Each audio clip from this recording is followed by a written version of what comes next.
안녕하세요. 저는 서울 은평구에 살고 있는 38살의 주부입니다. 저는 남편이 출근을 하면 남편이 차를 타고 출발하는 것을 보고 2층으로 올라가 벨을 누르는데요. 벨을 누르면 문을 열고 나오는 분이 바로 제 시아버지세요. 결혼하고 나서 신혼 때부터 저희는 혼자 사는 시아버지와 윗집 아랫집으로 같이 살고 있어요. 저는 사실 제 시아버지와 사랑에 빠졌답니다. 제 시아버지는 오래전 제가 회사를 다닐 때 제가 짝사랑을 하던 선배였어요. 키도 훤칠하게 크고 워낙 성격이 좋아서 회사에서도 여직원들 사이에서 인기가 많았어요. 나이는 저보다 17살이 더 많으시지만 저는 제 마음을 잘 알아주고 제가 하는 행동들 하나하나 다 귀엽게 봐주시는 제 시아버지를 사랑하고 있습니다. 제가 문을 열고 집에 들어가 아버지가 드실 밥을 해드리면 아버지는 반찬을 만들고 있는 저에게 다가와 사랑한다고 말하며 살짝 입맞춤을 해주시는데요. 제가 정말 사랑하는 사람이 뽀뽀를 해주고 그럴 때면 사실 얼굴이 붉어질 정도로 기분이 너무 좋아서 반찬도 필요 이상으로 많이 하게 돼요. 뭔가 제가 예전부터 좋아했던 남자가 저에게 애정 표현을 해주는 것은 결혼한 남편이 저에게 해주는 애정 표현과는 조금 다른 것 같아요.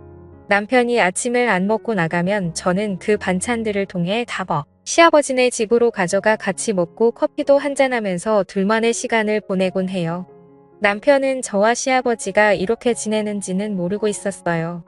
시아버지가 제 직장 선배인 것도 모르고 저와 시아버지가 서로 사랑하는 사이라는 것도 전혀 모르고 있어요.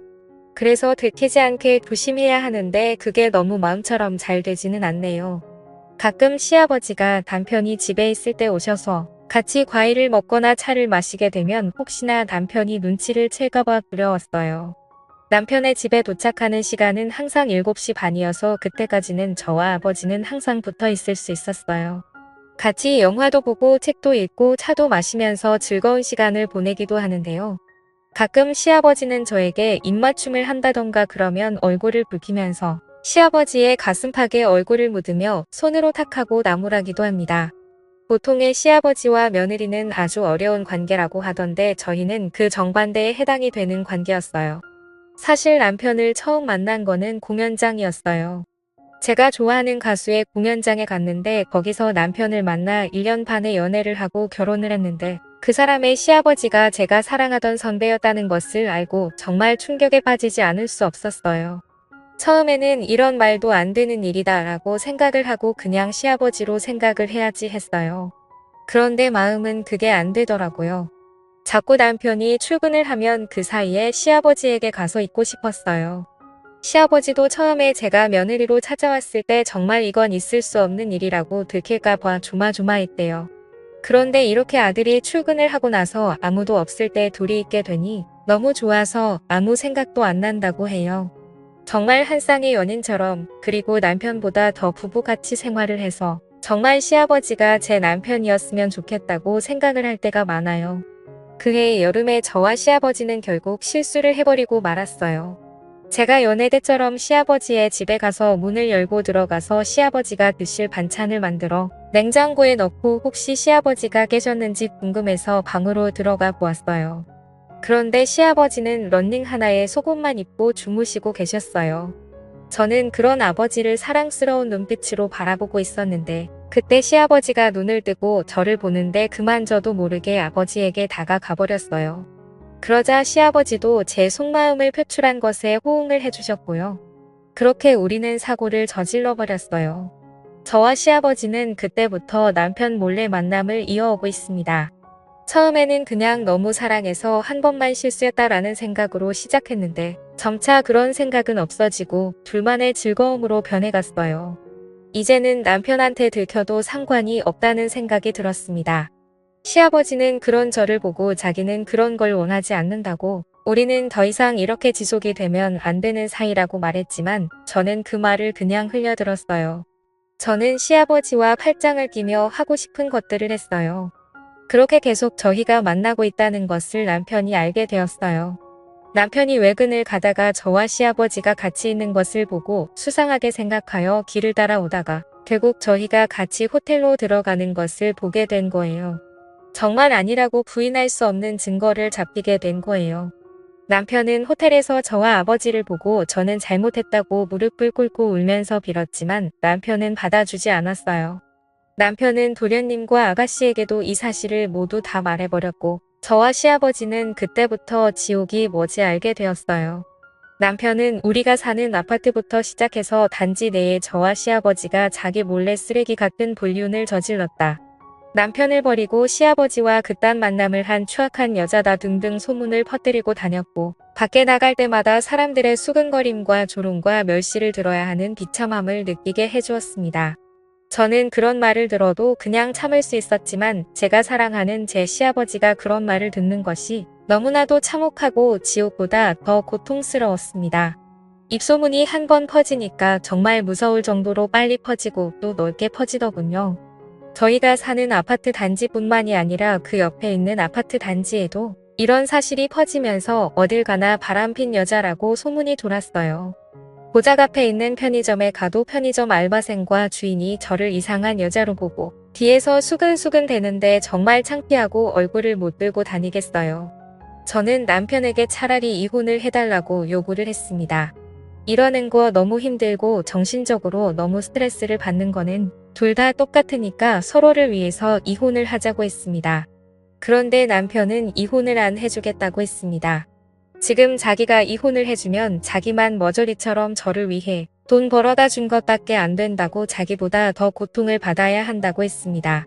저는 그 말에 눈물을 흘리면서 정말 잘못했다고 하며 무릎을 꿇고 빌었지만 소용이 없었습니다. 그 후 저는 집 말고는 아무데도 나가지를 못했습니다. 마트를 가도 사람들이 쳐다보고 뒷담화를 하는 사람들이 있고 미용실에 가서 머리를 다듬으려 해도 저 같은 쓰레기는 받아주지 않는다고 나가라고 그러니까 정말 집 밖에 나갈 수가 없었습니다. 시아버지도 그런 저를 보듬어 주시지 못했습니다. 이미 소문이 나서 자기도 저를 보살펴줄 처지가 안 되고 지금도 저랑 같이 있게 되면 자신도 아들에게 쫓겨나게 생겼기 때문입니다. 시아버지는 저에게 문자로 더 이상 자신의 집으로 오지 않는 것이 저에게 좋다고 말하자 저는 그런 시아버지에게 너무 배신감을 느끼고 자기를 버렸다는 생각에 눈물이 났습니다. 집에서 혼자 소파에 앉아 하루 종일 울다가 지쳐 잠들었다가 남편이 집에 들어오는 소리에겠지만 경멸스럽다는 눈빛이 남편을 보고는 저도 아무 말 못하고 그의 내몰찬 행동을 받아줄 수밖에 없었습니다. 특히 제 핸드폰으로 아가씨와 도련님 이 전화를 해서 어떻게 자신의 형이자 오빠를 버리고 그것도 자기 아버지랑 그렇고 그런 짓을 할 수가 있냐고 미친 거냐고 그러는데 정말 죽어버리고 싶었어요. 아가씨는 제가 처음에 시집 올 때부터 이런 여자라는 사실을 알고 있었다는 둥 언젠가는 이런 일이 일어날 줄 알았는데 그게 자기 아버지와 일어날 줄은 정말 꿈에도 생각 못했다고 하면서 저에게 말씀을 하셨어요. 저는 아무 말 못하고 그저 듣기만 하고 잘못했다고 말밖에 할 수 없었습니다. 남편이 시아버지에게 소리를 지르며 엄마한테 부끄럽지도 않냐고 하는데 시아버지도 아들에게 자기가 벌써 마누라를 보낸 지 11년이 되었다고 하면서 자신도 외로웠고 오래전에 같은 회사를 다녔던 제가 좋아져서 잠깐 실수를 했다고 그렇게 싸우는데 저는 거실에서 둘의 싸움을 지켜볼 수밖에 없었습니다. 제가 지금 둘 사이에 끼어서 어느 쪽도 편을 들 수 없었고 오히려 더 안 좋게 될 수도 있었기 때문입니다. 저는 이러한 상황을 더 이상 지켜볼 수가 없어서 이곳을 떠나기로 했습니다.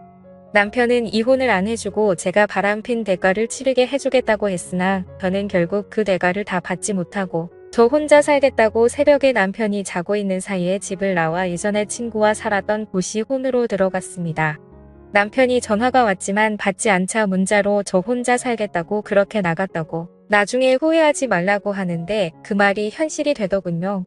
남편은 저에게 이혼 소송을 했지만 제가 참석하지 않았고 그래서 남편의 증거 자료에 의해 제가 남편에게 위자료를 주게 되었고 제가 그 위자료를 주지 않자 신용불량자로 등록을 해 어떤 신용카드도 못 쓰게 되었어요. 그래서 통장이 있어도 돈을 빼서 쓸 수도 없고 오직 현금으로만 생활을 해야 하는 지경이 된 거예요.